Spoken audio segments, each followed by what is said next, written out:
stress the importance of the three major concepts that you probably should know for a given chord shape. You have your triads, your arpeggios, and your major and minor scales, which are essential to understanding the fretboard and being able to solo a little bit better. So we're going to take a fun little exercise and kind of focus in on the arpeggio aspect of this whole thing, and we're going to have fun with it.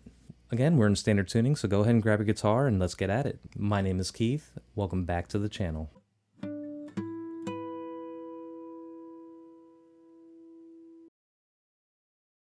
Okay, so what you heard in the intro there was the exercise that we're going to be doing today, which is something that I picked up off of a video from guitar friend Tim, which he in turn picked it up off of a live show from Guthrie Trapp, which he in turn picked it up off of myriad other Nashville guitarists out there. So it's been around. I just wanted to give you a shot at learning it. So what we're going to do is I'm going to go ahead and hop down to the fretboard, run through the kind of lick and the exercise first, and then we're going to break it down and kind of understand why and what we're actually targeting here. So let's go ahead and take a look.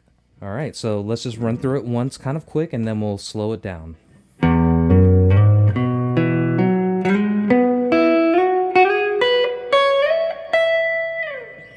All right, now let's run through it one more time really slow.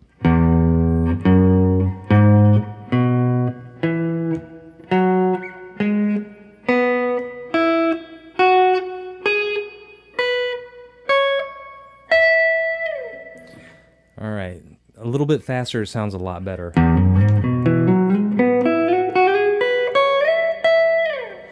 going to add little slides here and there, but you get the point. So what we're doing is we're taking an arpeggio and we're adding the second in it, the 2 out of that major scale. So if we take this E, for example, just for illustrative purposes, the 7th fret A shape is an E.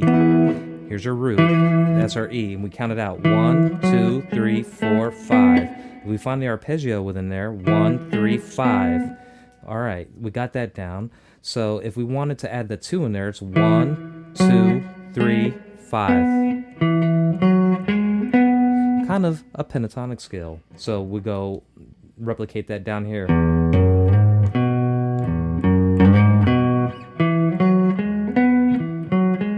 It's using the arpeggio mixed in with the major pentatonic scale because we're adding the 2 in there as well. Right there. And then we're just going to go 1, 2, 3, 5, 1, 2, 3, 5 up the fretboard.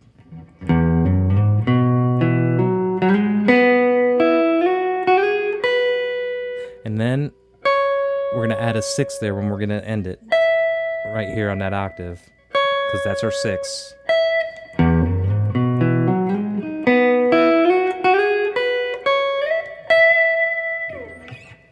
Now what this is going to allow us to do is, you could use that riff when you're kind of riffing over an E chord just to begin with, or you could use it in a different way, kind of like what I did in the intro there. So we're isolating down the 1, 2, 3, 5 part of the pentatonic scale. Also, just think about it as an arpeggio, but you're adding the 2 in there as well, and we're just skipping down to the next set. So what we could do with this is kind of run it up and then make up our own little thing with a drone. So we're in the key of E, and that's going to allow us to kind of drone and mess around with things like I did in the intro there. So let's go ahead and take a look at how that might work.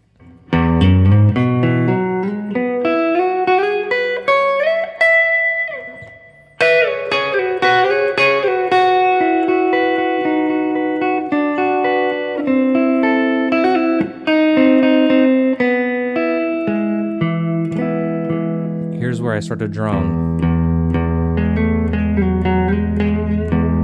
And right here I'm sticking within this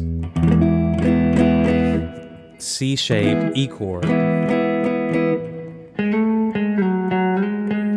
And in the meantime, I'm droning on that low E string.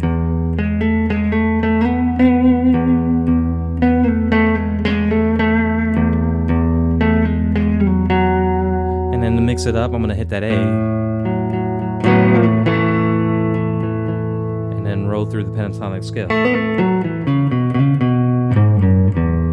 And hit that harmonic, because we're in the key of E.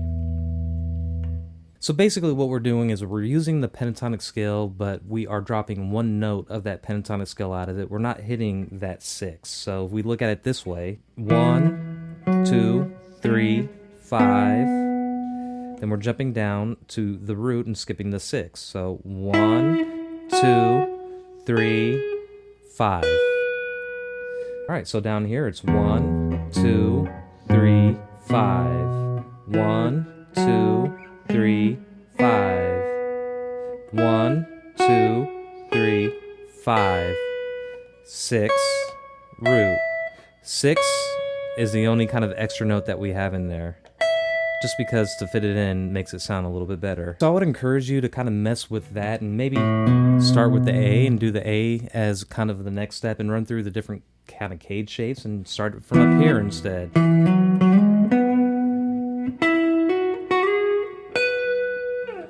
Same kind of sound, but different cage shape.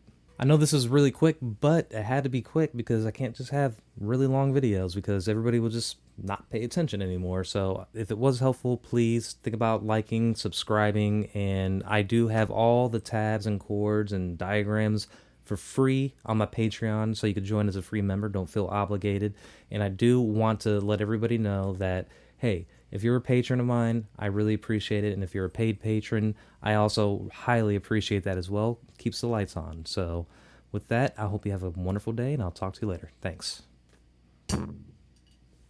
Right in front of me.